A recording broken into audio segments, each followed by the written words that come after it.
Hey guys, welcome back to the channel. Sorry, this is a bit of a impromptu video. Um, it's like 10:35 at night. I'm down in my little watch space in the basement, tinkering around a little bit, and I decided to mess with my Seiko Sarge. This is the Seiko SARG009, discontinued, I think 2017. I think they only made this watch for like 2015, 2016, maybe 2017.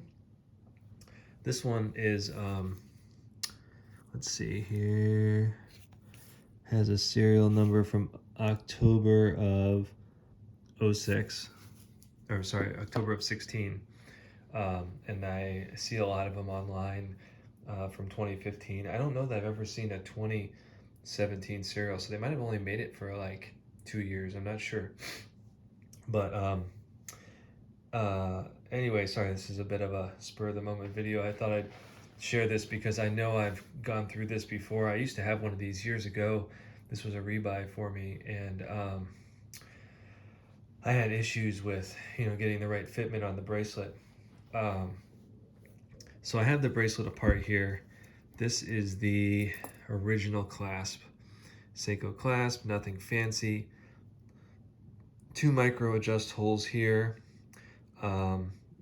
Months ago, I think it was in late August or early September, I took this apart and I ordered this clasp from Uncle Seiko. And this one has 3 micro adjust holes. But then this project got put on the back burner and just been sitting around, so here we are. I'm not gonna put it together on the video. I just wanted to share this with you guys, and then usually I do these videos in one take, but I'll see if I can edit it together here and test my video skills here. But I've seen different modifications where let me see how this goes together. So this is the piece here, which would go in through the clasp. And as you can see, this one from Uncle Seiko doesn't have this top piece here above my thumb. It's just straight. So this Seiko, or this piece on the Seiko, it lines up with the front pinhole, and then it also goes through, sorry, trying to do this in on the camera and look outside the camera. I gotta see what I'm doing here. So that goes in there, the spring bar slides through, then you have to push both the side pushers in, push that in, push the spring bar in. It was a little tricky to get out. I'm sure it's tricky to get in. Luckily, if I don't need to reuse this piece, this one is a little janglier, but I'm thinking that once it's engaged, it should be fine. Otherwise, this one, you can hear much tighter tolerances, no jangliness compared to the jangliness on this one. So we'll see. I'm going to put this together. But I've seen guys, this one, is your normal kind of end link that would fit in any 18mm clasp. So you could get, like a flip lock. Let me see, I don't have one handy here. No, I don't, sorry. But like a normal, like a, here, let me grab this. This is an Orient one, but you can get these generic 18mm style clasps. And this end link, if this was the right size, could fit right in there. But you can see this one just takes a normal spring bar right through this piece here. Well,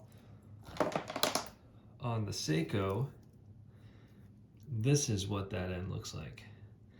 And you can push that pin out, but it's like 1.3 millimeters, I think. I measured to see if I could find a spring bar that would slide through there and I could use this with an 18mm. But what I found was with the pin and collar, this hole on this end, because it holds the collar as well, is larger than the hole on this end, if I remember correctly. Or maybe they're both the same size on the ends, but inside the end, slightly, it's drilled larger in this section and smaller in this section. So I did have a spring bar that was small enough to fit through the end, but it doesn't fit all the way through the link. So anyway, I did find an old article or thread on Watch You Seek, and a guy took a drill bit and drilled this all the way through and then made it work with a different clasp. And he actually reversed the bracelet so that this piece was the piece, you know, attaching to the clasp, and then this piece with the little notch was the piece that kind of slid into the back of the clasp, you know, where the adjustment holes were, so you don't see it. Could definitely work. I would have to buy the drill bits. I think it's a 1.2, 1.3. You know, back in August, I should have done this video because I looked all this information up and I've forgotten some of it since then. But then I found this clasp on Uncle Seiko's website, and he doesn't list that it works for the SARG. I think he lists this as being for the SARB, like the 033 and 035, and then maybe another style of Seiko. But he also says like any style of Seiko that has the similar clasp, it might work for. He just can't guarantee. And I think I'm going to be good to go. All the dimensions look the same. It was just a matter of getting this clasp with this, you know, extra piece out of the bracelet, out of the buckle, which I was able to do. So I'm going to put this together, but I kind of test fitted it, you know, it fits on there. The holes line up. I can't, there you go. Ooh. There. So the hole line's up. So I guess got to get a pin through there. And actually, do I want to try and do this on video? I'm going to pause this, put it together, and come back because I think I got to find the other spring bar. But I just wanted to share this because I know I went down a rabbit hole years ago trying to make this watch fit. You know, 2 micro adjust holes just doesn't do it. Hopefully the third one does. You know, there's no half links, so you only have the full links with this bracelet. So it was just, you know, a little too tight, a little too loose. And I'm hoping the Uncle Seiko clasp solves the issue. And if nothing else, I'm going to see, oh, you know what? I don't think I could even swap those 2 pieces out because you can see how much thinner this is than the Seiko one. Hopefully that's coming through in the video, but this one looks like it's twice as thick. You can kind of see. I didn't even think about that till just now. So, you know, this is my option. Let me pause this, put it together. I'm not going to put the bracelet on the watch right now because I just got this strap in from Strap Habit. I have this in tan on a Seiko field watch, and I just really like these. These are their premium sailcloth straps, and I just put this on here before I did this video, before I decided to start tinkering. So I'm going to wear it like that tomorrow, but I do want to put this bracelet together so I can swap it in there in the next couple days. So I'm going to pause this, put this together, and I'll be back to show you the final result. Alright guys, I'm back. Okay, so we got some success. The strap is back together. Everything just clipped in pretty nice. You can see that clasp snaps in pretty good. The one thing that was pretty obvious to me when I put this together, before I put this end of the bracelet in, is you can see just how straight that clasp comes compared to the curve of the fold over piece here. But I do remember now that I think, I couldn't just throw the Seiko on there easily to compare, because it was pretty, it's pretty tricky to put all these pins back in, snap it in, and then to take them all out again. I really just don't feel like doing that right now at 10:50 at night. But I do remember a complaint of this clasp is this visible lip here, that just kind of seems like it protrudes out further than it needs to.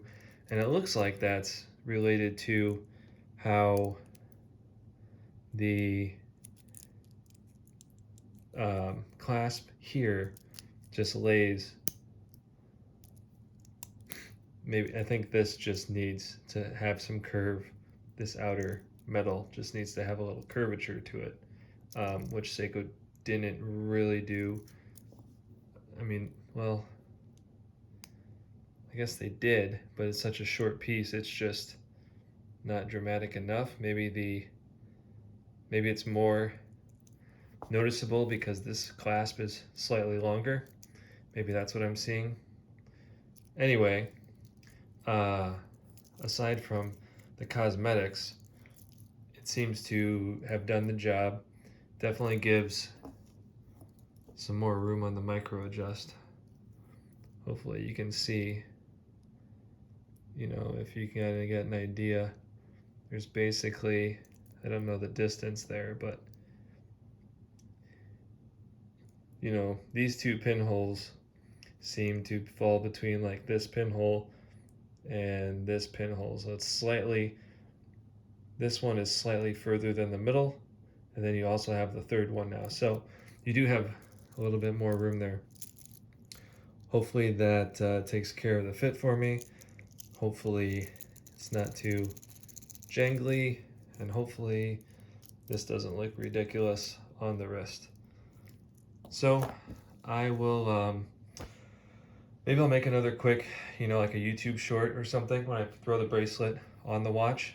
So look for that, or go over to my Instagram page, which is at watchrob_YouTube.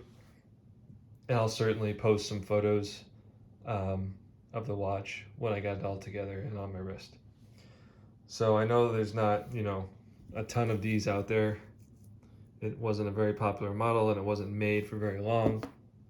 But if you've got a SARB, which is a very popular model, this would also help you as well. Just a little tutorial on the clasp. And sorry, this video is just kind of thrown together. I wasn't planning on filming tonight, but I thought it would be helpful. Part of this channel isn't just talking about watches, but I'm trying to educate and answer questions that I know I have when I'm doing research on watches or clasps or tinkering or whatever. So I try and provide that information for the viewers as well. So anyway, thanks for watching, guys. Hopefully you got something out of this video, and I'll catch you in the next one. Bye. All right, guys, I'm back. Sorry, I lied. It's the next night.